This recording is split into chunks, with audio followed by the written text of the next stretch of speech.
नमस्ते सभी बच्चों को। आज हम आरएस एग्जाम के बारे में चर्चा करेंगे। अब आपकी परीक्षा में केवल 1 महीना है और ये 1 महीना ही निर्धारित करेगा कि कौन भीड़ में आ जाएगा और कौन भीड़ से अलग निकल जाएगा।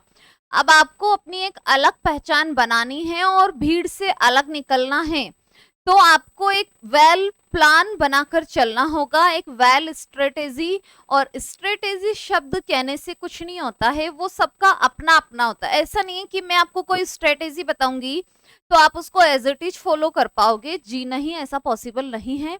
हर इंसान की एफिशिएंसी अलग है, सबका पढ़ने का तरीका इन द सेंस होता है ना कि कोई बच्चे रात भर जाग कर पढ़ते हैं, कोई जल्दी उठकर पढ़ते हैं। तो आप अपने अकॉर्डिंग जैसा अपने लिए प्लान बना सको, क्योंकि अब लास्ट टाइम पर एक्सपेरिमेंट नहीं करना होता है।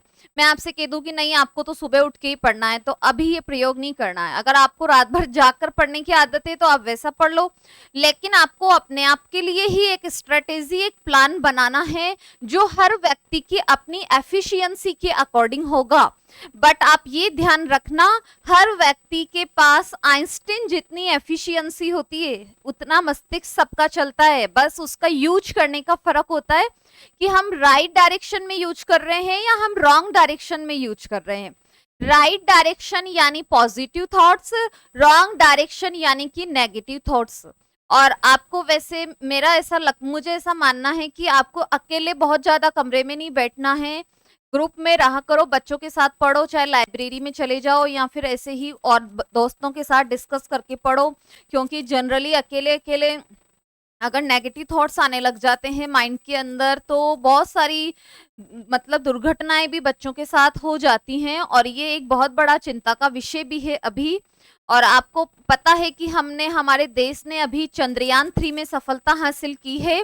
इसी इसी हमारी उपलब्धि पर माननीय मोदी जी ने कहा है, कोई भी विफलता आखिरी नहीं होती है, और अगर दृढ़ इच्छा शक्ति हो तो सफलता मिलकर ही रहती है। पहली बात तो सफलता छोड़ो, आप तो इस बात को अंडरलाइन करो, कोई भी विफलता आखिरी नहीं होती, कोई भी बात जिंदगी का एंड नहीं होता है।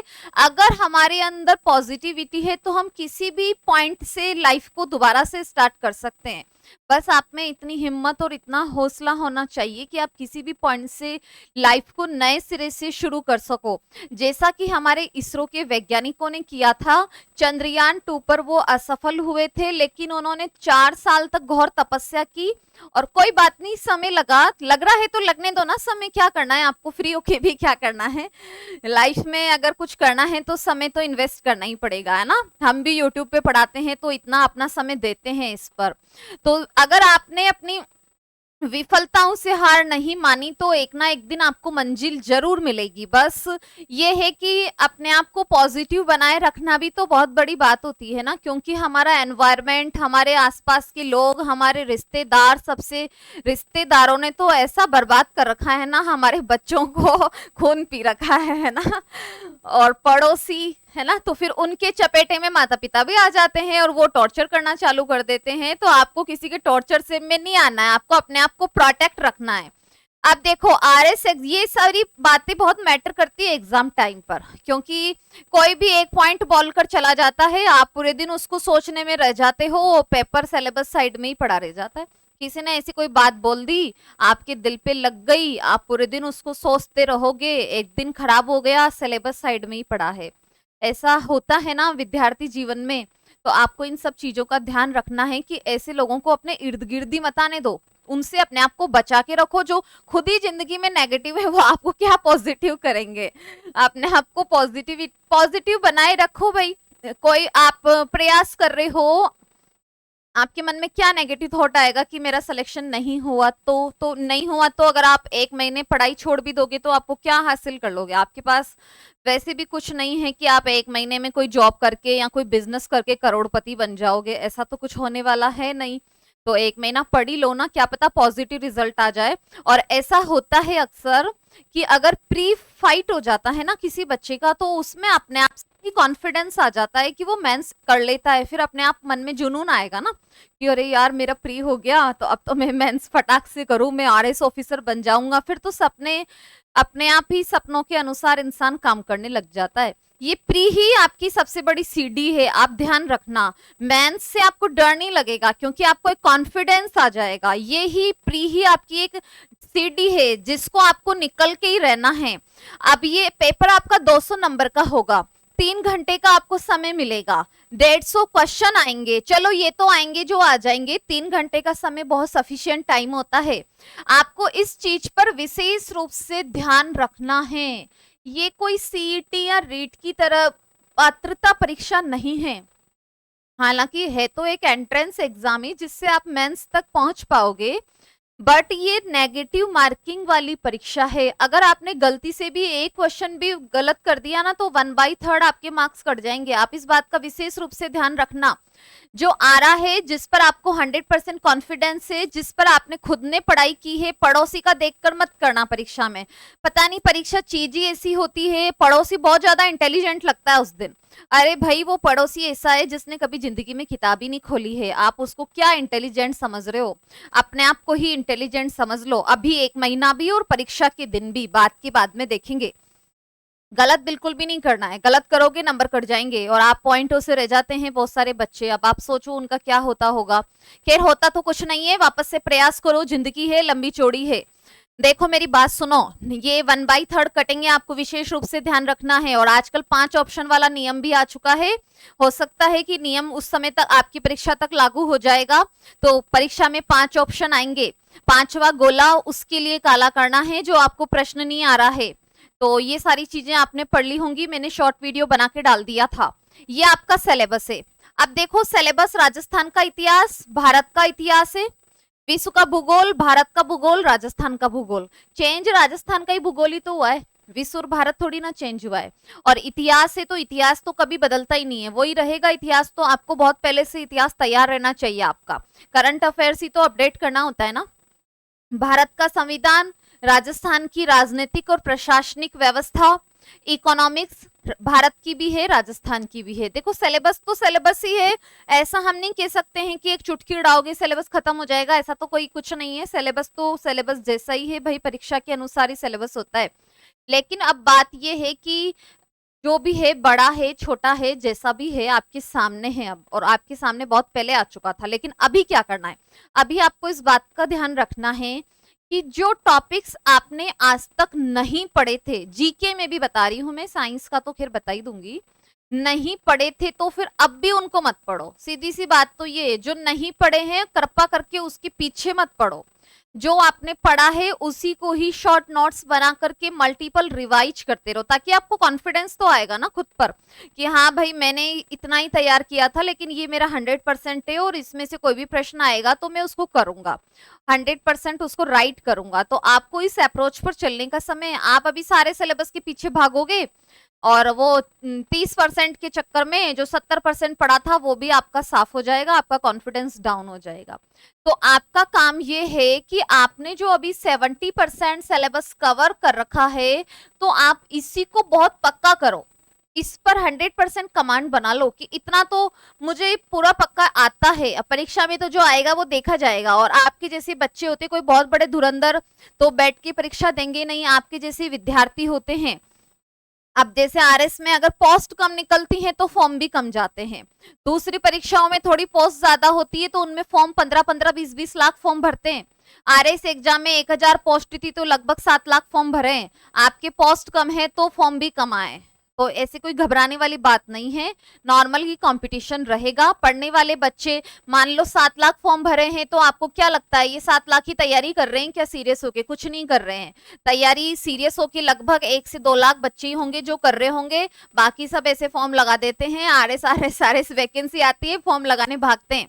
सीरियस पढ़ाई तो बहुत कम बच्चे करते हैं। दूसरी परीक्षाओं में थोड़ी पोस्ट ज्यादा होती है तो फिर वहां पर फॉर्म 15-15, 20-20 लाख जाते हैं। तो कोई घबराने वाला मैटर नहीं है। आपको अपने आप को सबसे बेस्ट समझना है। आपको एक सीट से मतलब है, बस मेरे को एक सीट लेनी है, और कोई भी कुछ भी आए, कितने फॉर्म भरे, कितनी सीटें गई, कितने पोस्ट आए, आपको उसको मतलब नहीं है। परीक्षा हो रही है इसका मतलब सीट तो किसी ना किसी को मिलेगी, तो वो मुझे क्यों नहीं मिल सकती? आपकी ये अप्रोच होनी चाहिए, तब जाके कुछ पार पड़ेगी। ये आपका साइंस एंड टेक का सिलेबस है। साइंस के अंदर है आपका विज्ञान के मूलभूत तत्व। देखो मूलभूत तत्व का मतलब है आपके सिलेबस में केमिस्ट्री है, फिजिक्स नहीं है। देखो पहले आरएस प्री में फिजिक्स हुआ करती थी, ये अभी का सिलेबस आपके सामने लिखा हुआ है, इसमें फिजिक्स नहीं है। इसलिए मैंने क्वेश्चंस जो प्रीवियस ईयर भी कराए थे उसमें फिजिक्स के क्वेश्चन नहीं कराए थे, क्योंकि जब अभी है ही नहीं तो हम उस पर क्यों एनर्जी लगाएं भाई, जो है वो ही बहुत है पढ़ने के लिए, इसको पढ़ लेना हम। तो 10 तक की आपको केमिस्ट्री तैयार करनी है। अब 100 मूलभूत तत्व हैं तो आवर्त सारणी में 118 तत्व हैं। आपको कुछ भी याद नहीं होता है तो नॉर्मल बेसिक सा तो पढ़ ही सकते हो ना, बहुत सामान्य होता है। और मैंने जो है ना रीट के एग्जाम्स के लिए केमिस्ट्री पढ़ाई थी, यूट्यूब पर केमिस्ट्री की क्लासेज है, 10वीं तक की केमिस्ट्री करा रखी है। तो ऐसा तो है नहीं कोई आरएस का नाम लगा दिया तो केमिस्ट्री के तत्वों के नाम बदल जाएंगे, वही तत्व हैं। अब आपके पास इतना समय भी नहीं है तो हम जो क्वेश्चंस कराते हैं आप उनको कर लो। वैसे आप जब फ्री थे तो आपको वो क्लासों में से केमिस्ट्री कवर करनी थी। कोई ऐसा नहीं है रीट का थंबनेल लगा हुआ है तो फिर आरएस के लिए सोडियम सोडियम नहीं रहेगा, कुछ और बन जाएगा, ऐसा कुछ नहीं होता है। कंप्यूटर्स, सूचना और संचार तकनीकी, रक्षा प्रौद्योगिकी, अंतरिक्ष प्रौद्योगिकी, nano, biotech and genetic engineering. एक आपका कंफ्यूजन दूर कर देती हूँ, बायोटेक और जेनेटिक इंजीनियरिंग एक ही होती है। ये पुराना रूप था, ये नया रूप है। ये ओल्ड बायोटेक्नोलॉजी थी, ये न्यू बायोटेक्नोलॉजी है। और इसका मैंने एक मतलब सफिशिएंट मैटर है अभी के हिसाब से यूट्यूब पर एक वीडियो डाल रखा है, अभी पढ़ाया था 10-15 दिन पहले, तो आप उसको देख लो, ज्यादा समय भी नहीं लगेगा आपका और आपका तैयार भी हो जाएगा टॉपिक। और रही बात डिफेंस और स्पेस की, करंट वाले क्वेश्चन आते हैं इसके अंदर। मैं अभी 2-4 दिन में आपको ये भी वीडियो उपलब्ध करवा दूंगी जिसमें लेटेस्ट स्पेस साइंस में क्या हुआ, लेटेस्ट डिफेंस साइंस में क्या हुआ, वो आपको मिल जाएगा। सूचना और संचार तकनीकी का जमाना है भाई आजकल, तो आप इससे बच नहीं सकते हो और इतना आपको आना भी चाहिए भाई। हम आजकल पूरे दिन कंप्यूटर, लैपटॉप, मोबाइल इस पर रहते हो आप, तो आपको जनरली इसकी नॉलेज होनी चाहिए।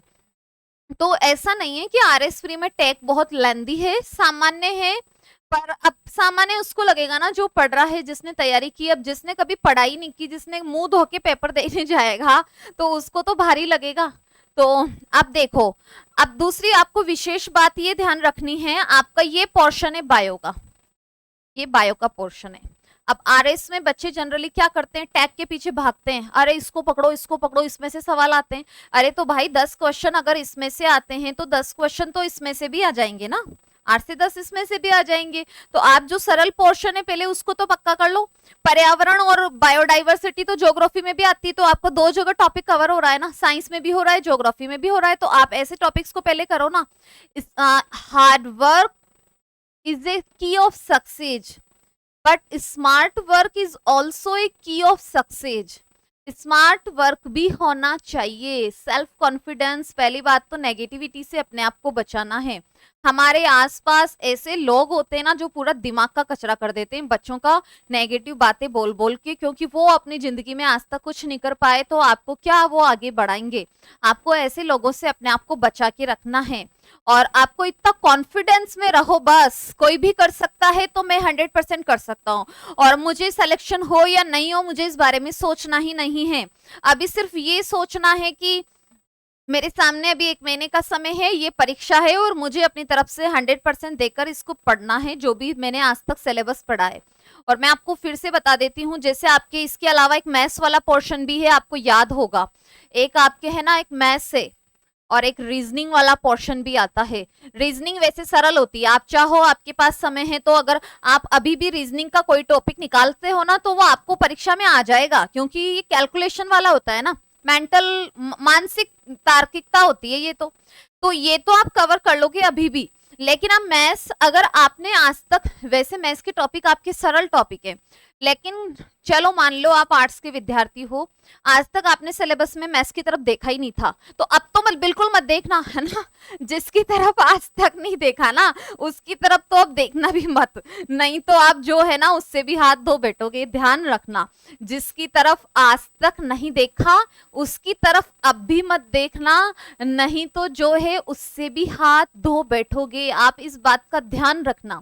पहले से पढ़ रखी है तो अच्छी बात है, फिर तो प्रैक्टिस कर लो, मैं उन बच्चों के लिए नहीं बोल रही हूँ।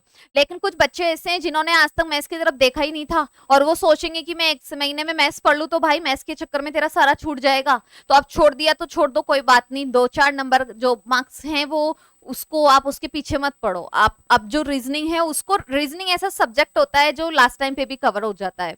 आप थोड़ा सा अपनी मानसिक शक्ति तो आपकी काम करती होगी ना, रीजनिंग आपको मार्क्स दिलाएगी, आप ध्यान रखना, चाहे आप आर्ट्स के हो, चाहे साइंस के हो, चाहे मैथ्स के हो, थोड़ा सरल पड़ जाता है सब्जेक्ट। तो सरल चीजों पर भी ध्यान देना है भाई, मेरा कहने का मतलब ये है। आप कठिन कठिन के पीछे भागते रहते हो, जिनके चक्कर में सरल चीजें छूट जाती हैं। अच्छा, साइंस के सिलेबस में ये पॉइंट्स बहुत इजी हैं, तो आप इनको भी समय दो। और अगर आपका ये पोर्शन रेडी है, आप कहोगे मैडम ये तो हमने सारे पढ़ रखे हैं, हमारी मुट्ठी में है, तो कृपा करके इनको पर डे आप चाहे 10 मिनट का समय निकालते हो, लेकिन इनको साथ के साथ रिवाइज करो। अगर आप रिवाइज करते हो तो आप कॉन्फिडेंस में रहोगे कि हाँ ये तो मेरा पोर्शन पक्का है और ठीक है, अब मैं बाकी टाइम पे थोड़ा टैग देख लेता हूँ तो चल जाएगा आपका काम। लेकिन आप ऐसा सोचते हो कि जो पक्का है, जो अपना है, उसकी तरफ तो देखा ही नहीं और कोई देखते रह गए, तो भाई फिर हाथ से बात निकल जाएगी, है ना। जो अपना है भाई उसकी तरफ भी देखना ही पड़ेगा ना, नहीं तो फिर कभी नजर डालोगे ही नहीं तो ये भी बेवफा हो जाएगी, है ना। ऐसा हो जाता है भाई जिंदगी में ना, जो अपना है उस पर नजर नहीं डाली तो वो भी समय के साथ बेवफा हो ही जाता है। तो आप तो जो अपना है कम से कम उसको मुट्ठी में रखो, और फिर और की तरफ भी देख लेना समय हो तो। बट ऐसा नहीं और के चक्कर में जो है उससे भी हाथ धो बैठो, ये गलती मत करना भाई। आप वैसे बहुत मैच्योर लेवल पर आ जाते हैं, जब कोई बच्चा आरएस लेवल की तैयारी पर पहुंचता है तो आपका इतना मन बुद्धि तो काम करता ही होगा, लेकिन फिर भी विद्यार्थी जीवन में बहुत सारे प्रश्न मन में आते हैं। और अगर मेरे किसी एक शब्द से भी आपको इतनी हिम्मत मिलती है कि आप उठकर वापस चलने लगते हो, तो मेरा तो जीवन सफल हो गया ना भाई। मैं वीडियो बनाना कोई बहुत बड़ा मैटर नहीं है, अपनी लाइफ सफल बना दे हम, ये ज्यादा मैटर करता है ना। और मेरे किसी भी एक शब्द से, एक प्रयास से आपको हिम्मत, हौसला मिलता है, आप जीवन में आगे बढ़ पाते हो, तो मेरा जीवन तो अपने आप में ही सफल हो जाएगा। अच्छा, तो बात ये है कि भाई ये सिलेबस है आपका, एक टॉपिक ये है ना, एक टॉपिक ये है साइंस का, प्राकृतिक संसाधनों का संरक्षण और सस्टेनेबल डेवलपमेंट। ये टॉपिक्स ऐसे होते हैं जो ज्योग्राफी में भी आते हैं, साइंस में भी आते हैं। आप लोग कमेंट बॉक्स में लिख देना, ये तो आधे घंटे का टॉपिक है, मैं आप कहोगे तो मैं करा दूंगी यूट्यूब पे। अभी मैं क्या है 4-5 दिन के लिए बाहर जा रही हूँ। अच्छा, मैं आरएस वाले बच्चों को एक पॉइंट बता देती हूँ, क्योंकि यूट्यूब पे अभी आरएस की क्लास चल रही है केवल। आपकी नेक्स्ट क्लास 1 सितंबर को होगी, है ना। मैं 3-4 दिन के लिए बाहर जा रही हूँ। 1 सितंबर से मैं आपका क्रैश कोर्स लेके आ जाऊंगी, थ्योरी का क्रैश कोर्स।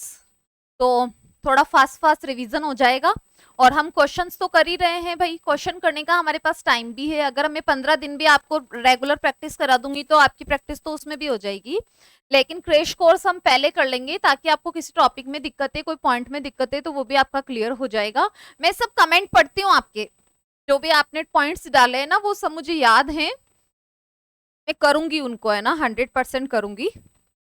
अब रही बात ये कि मैडम बहुत सारे क्वेश्चन आते हैं मन में, पॉजिटिव सवाल आते हैं तो बहुत अच्छी बात है, नेगेटिव सवाल आते हैं तो अपने आप को नेगेटिविटी से बचाकर रखना है आपको, क्योंकि 90% हमारे एनवायरनमेंट में हमें नेगेटिव ही लोग मिलेंगे।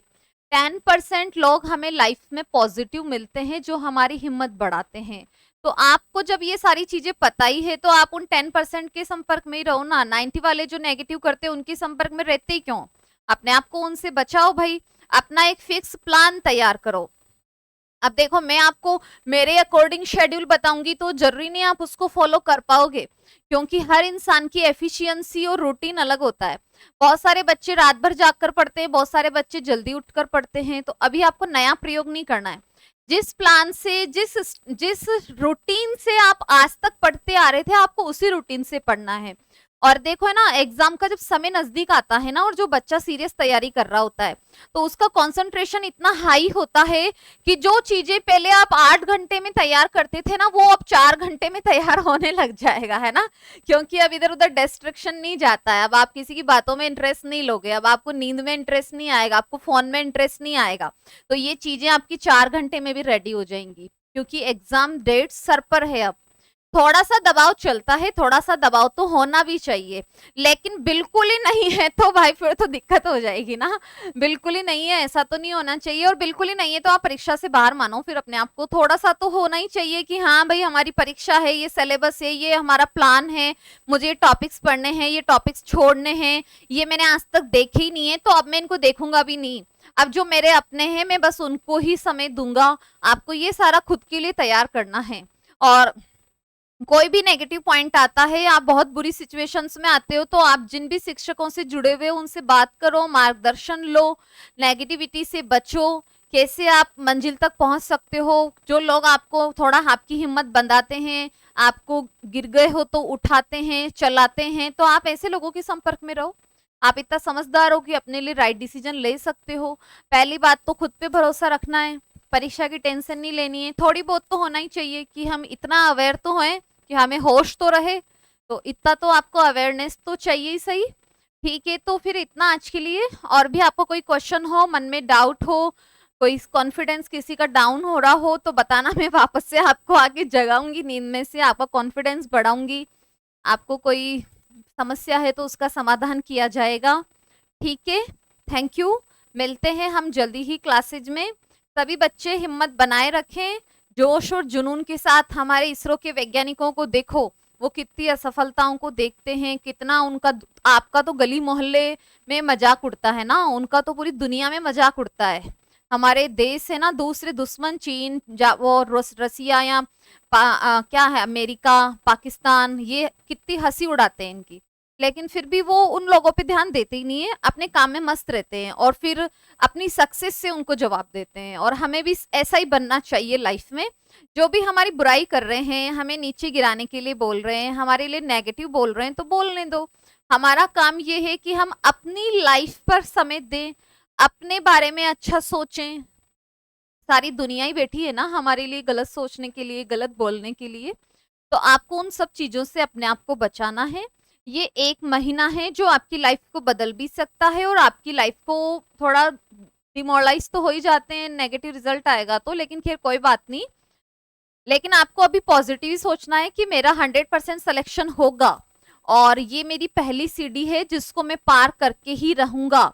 अगर कोई बच्चा सीट पर बैठता है तो वो मैं ही हूं, मैं तो बैठ के ही रहूंगा। आपको अपने आप को इतना कॉन्फिडेंस बनाकर रखना है। ठीक है, जय हिंद, जय भारत। जल्दी ही मिलते हैं क्लास के अंदर। Thank you.